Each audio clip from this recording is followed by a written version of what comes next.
এ রাজা মুসলমান, আল্লাহ শুধু ময়দানে প্রেরণ করে শেষ করে নাই। ও মুসলমান, আল্লাহ ইচ্ছা করলে আপনাকে আমাকে মানুষ না বানাইয়া দুনিয়াতে ভেড়া বকরি কুকুর গাদা শুয়োর বানাইতে পারতো কি পারতো না? এই ক্ষমতা মাওলার ছিল কি ছিল না? আল্লাহ ইচ্ছা করলে গরু ভেড়া বকরি কুকুর গাদা বানাইতে পারতো, কিন্তু আল্লাহ তা করে নাই। আল্লাহ পাক রব্বুল আলামিন কত সুন্দর মানুষ বানাইয়া দুনিয়াতে প্রেরণ করেছে মুসলমান। এই জন্য একবার বলি আলহামদুলিল্লাহ। আল্লাহ শুধু মানুষ বানায় শেষ করেন নাই।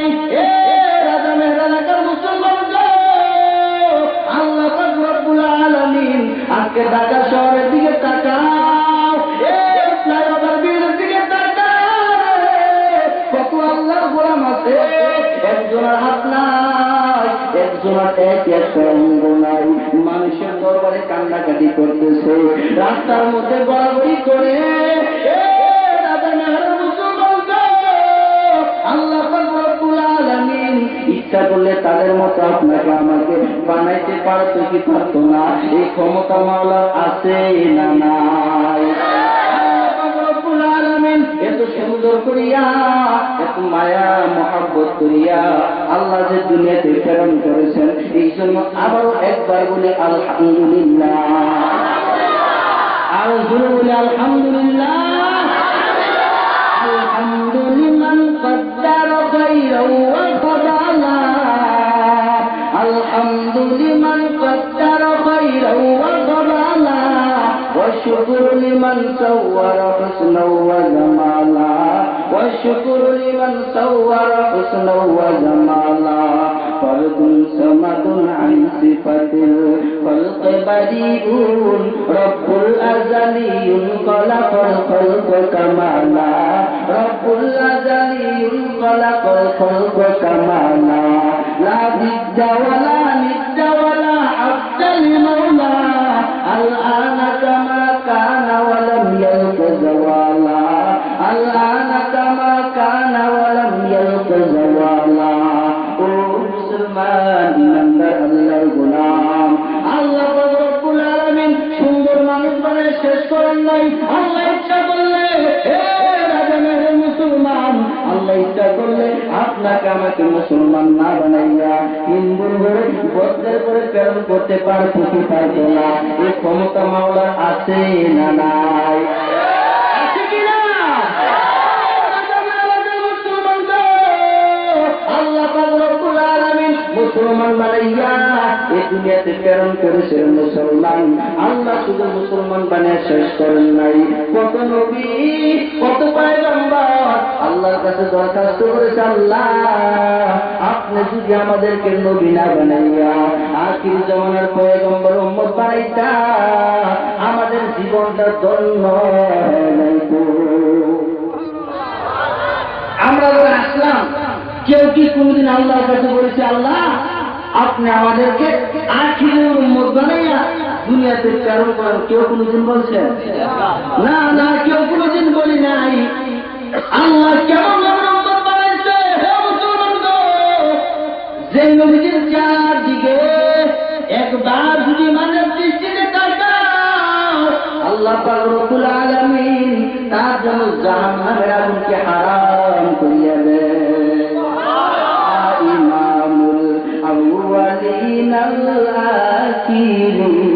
بحر صدقة رحمة للعالمين، سجود رحمة للعالمين، مسجد ارشد ہمارے زمین، جو آواز کرو بولے سبحان اللہ۔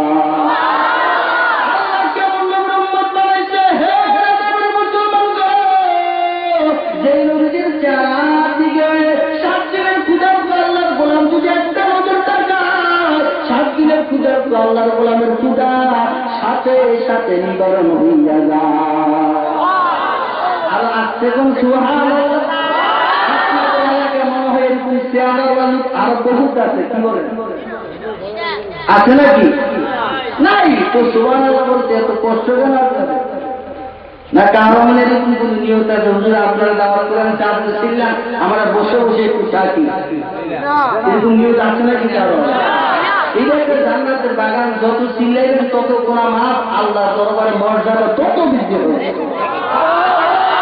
আর ইলেকশনের মধ্যে তো থামাই রেখো যেন ঘুমের মধ্যে স্লোগানটা আমার বলে তোমার, ঠিক কিনা? সমস্যা হইলে তো আমি নাই, সব আপনার কাজের নাম। আর ইলেকশনের ভিতরে বড় চিল্লাইলাম, দিদি ওই কি পাইলাম, একটা পেন্সিল সিগারেট আর না হয় একটা খাস্তা, না হয় একটা জিলাপি, কি বলে না কিছু পাইবেন? আরে কয় কি দিব আপনার যে বাসনে খাইয়ে দেবেন, কি বলেন? আর আমরা মেম্বার চেয়ারম্যান যারা তাদেরকে দোষ দেয় না, কেন জানেননি? বলবো কেন দোষ দেয় না। আমি একটা বুথের মালিক হয়েছি, মেম্বার করে ভোট দিব দিদি 500, ঠিক কিনা? যারা টাকার জন্য ভোট কিনছে আপনারা কি কাজ করে দিবেন, ঠিক কিনা? যেরকম টাকা না খেয়ে 100 টাকা লোক দাঁড় করে দিবেন, দেখবেন কাজ করে চমৎকার হবে। 5-6 নয় কোটি খরচ করে মেম্বার হয়েছে, টাকাগুলো শোধ করা লাগবে না? কি অবস্থা, 500 টাকার বিনিয়োগ ঘুরতেছে, আবার তার দোকানে বলছে কি একটা মেম্বার পাস হইল, কোনো কাজ নাই, কোনো খবর নাই, ঠিক নিয়ে আসেনি একদম। তা আপনাদের দেশে আপনারা ফসকাচ্ছেন, অথচ মানুষের লাগালে বলে কোনো ই নাই, লাভ নাই। আল্লাহ আমাদেরকে আমাদের করে সকলে বলে না আমি বলে আমি এ মুসলমান ইমানদার আল্লাহর গোলাম বলে আল্লাহ কেমন নবীর উম্মত বানাইছে, হে মুসলমান গো, বলে আমার নবীর চেহারার দিকে যদি একটা নজর তাকাও, 7 দিনের ক্ষুধা তো আল্লাহর গোলাম, সাথে সাথে তার ক্ষুধা নিবারণ হইয়া যায়। কেমন হুজুর? মুসলমান তোমরা কি জানো নবীজির আপন নাতি হযরত ইমাম হাসান হোসেন রাদিয়াল্লাহু তাআলা আনহু তারা তাদের মাকে বলতে, তোমার গো আজকে অনেক দিন হয়ে গেল, আমার নানা জানকে কেন আমাদের বাড়িতে দাওয়াত করতেছ না?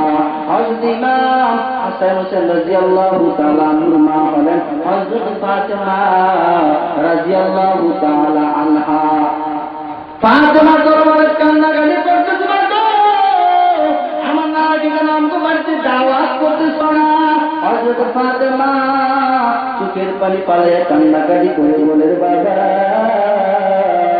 তোমরা তো জানো আমার ঘরের মধ্যে কোনো খানা নাই, যার কারণে তোমরাও খাইতে পারতেছ না। হে আমার সন্তান, আমি নিজেও খাইতে পারতেছি না। হে আদর সন্তান, তোমার নানাকে যদি আমাকে বাড়িতে দাওয়াত করি, ওনাকে যদি মেহমানদারি না করতে পারি, তাহলে আমার ইজ্জত থাকে না, আপনার তোমার নানার ইজ্জত থাকে না। এই জন্য তোমার নানাকে আমাদের বাড়িতে দাওয়াত করতেছি না। ইমাম হাসান চোখের পানি রাখতে পারে নাই, টপ টপ করে কান্নাকাটি করে ডাকতে বলতেছে, মাগো এই জন্য তোমার কান করার কাজটা বলি নাই। বলে, বাবা তাহলে কেন বলছো? মা তাহলে শুনিয়া নাও, আমার নানা আমাদের বাড়িতে যদি আসে, আমরা যে 7 দিনের পূজা তো আল্লাহর গোলাম, আমার নানার চেহারা দিকে যদি একটা নজর তাকাই,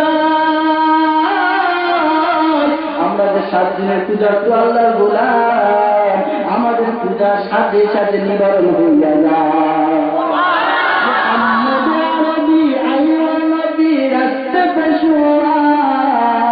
মোহাম্মদ আরবি আইয়া নবী রাস্তে পেশুয়া, আলম হুয়া উসকি पैदाइश उजाला, आलम हुआ उसकी पैदाइश उजाला, शफीउल उमम हमारा नबी रोज क़ियामत शफाअत करेगा अल्लाह के पास गुनाहगार उम्मत, शफाअत करेगा अल्लाह के पास गुनाहगार उम्मत। এমন একজন উম্মত বানাইলেন দরখাস্তের বিনিময়ে না দরখাস্ত ছাড়া, আবার আওয়াজ কম, দরখাস্তের বিনিময়ে না দরখাস্ত ছাড়া। এই আওয়াজ করলে কি গুনাহ হবে না সওয়াব হবে? কেমন সওয়াব হবে বলবো কি? যদি বলি বলেন হুজুর ওয়াজ একটু বন্ধ করেন, এই সন্তান দৌড়ে বাড়িতে যা একটা তসবিহ চড়ান, হুজুর খোদারে ডাকতে নেই, বুঝলেন নাই কথা? তো বলবো কি কি লাভ এই জায়গায় বসে চিল্লাইলে বইলে যদি না চিল্লান তো এই বলার কোনো কি নেই, দাম নাই, চিল্লাইলে জিনিসটা আল্লাহ। মুসলমান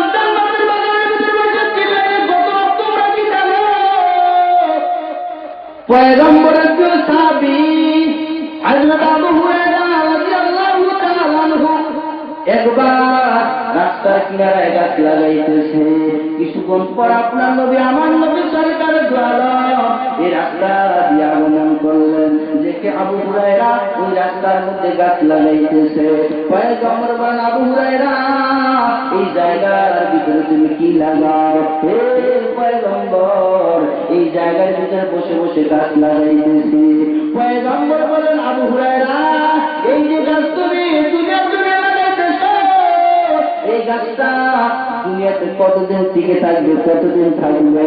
আবু হুরায়রা বলে, পয়গম্বর আমি গ্যারান্টি দিতে পারি এই গাছটা যদি কোনো ভেড়া বুকরি না ভাঙে, মানুষ যদি অত্যাচার না করে, এই গাছটা কিয়ামত পর্যন্ত দুনিয়াতে টিকে থাকবে। আপনার নবী আমার নবী সরকার দল আবু হুরায়রা দেখো, আবু হুরায়রা শোনো, এই গাছটা কিয়ামত হলে এই গাছ আর টিকে থাকবে না, গাছটা ভেঙে চুরমার হয়ে যাবে। আমার কাছে এমন একটা গাছের সন্ধান আছে যে গাছটা কিয়ামত হলে কোনো সমস্যা হবে না। আবু হুরায়রা ওই গাছের সন্ধান কি তুমি আমার কাছ থেকে নিলা? আবু হুরায়রা বলে, পয়গম্বর এমন গাছ তো আমার দরকার যে গাছটা কিয়ামত হলে কিছু হবে না। পয়গম্বর বলে, ও আবু হুরায়রা তাহলে গাছের সন্ধান তুমি আমার কাছ থেকে নিয়ে যাও। তুমি যখন একবার বলবো সুবহানাল্লাহ আলহামদুলিল্লাহ ওয়া লা ইলাহা ইল্লাল্লাহ আল্লাহু আকবার, জোরে আওয়াজ করে বলে আল্লাহু আকবার। পয়গম্বর আবু হুরায়রাকে ডাক মারে, গো আবু হুরায়রা একবার যখন তুমি বলবো সুবহানাল্লাহ, আল্লাহ পাক রব্বুল আলামিন জান্নাতের মধ্যে এমন একটা গাছ লাগাইয়া দিবে যে গাছটা কত বড় হবে। আরেকবার যদি বলো আলহামদুলিল্লাহ, আরেকটা গাছ লাগাইবে। যখন বলবা আল্লাহু আকবার, আরেকটা গাছ আল্লাহ জান্নাতের মধ্যে লাগাইয়া দিবে। আবু হুরায়রা বলে, পয়গম্বর ওই গাছের তো আমার দরকার, দুনিয়ার গাছের দরকার নাই, আল্লাহর গাছ লাগাই দিয়া সুবহানাল্লাহ সুবহানাল্লাহ জান্নাতের গাছ লাগাইতেছে। আপনারা কি চান না জান্নাতের ভিতরে একটা গাছ হোক? চান কিনা? ওই হুজুর গাছটা কত বড়, আমাদের ঘরে উঠানের ভিতরে জাম গাছ আছে, ওইটার সময় নেই কি আবার কত বড়? মুফাসসিরিনে কেরামগণ বলেন ওই গাছটা কত বড় তোমরা কি জানো?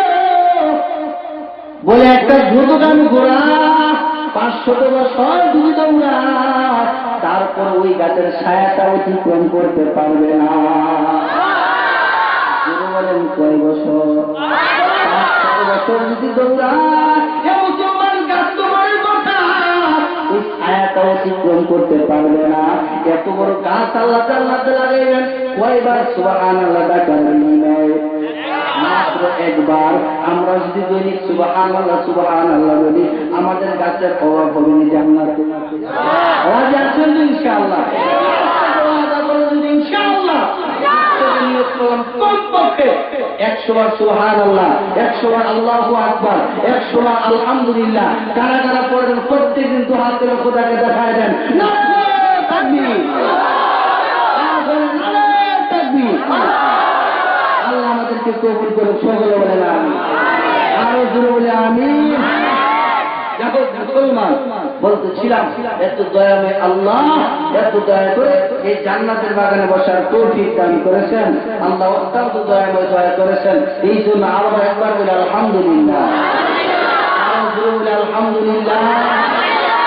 আমি আপনাদের সম্মুখে পবিত্র কোরআনুল কারীম থেকে সূরা আলে ইমরানের লাস্টের একটু আয়াত তেলাওয়াত করেছি। আল্লাহর কাছে তৌফিক কামনা করি আল্লাহ যেন স্বল্প সময়ে আয়াত এবং হাদিস সম্পর্কে আপনাদের সম্মুখে কিছু কথা বলতে পারি। সকলে বলে আমিন। আল্লাহ দুনিয়াতে মানুষ প্রেরণ করেছেন, আল্লাহর উদ্দেশ্য আছে না নাই? উদ্দেশ্য ছাড়া যারা কাজ করে তাদেরকে কি বলা হয়? পাগল বলা হয়। তাদেরকে কি বলে?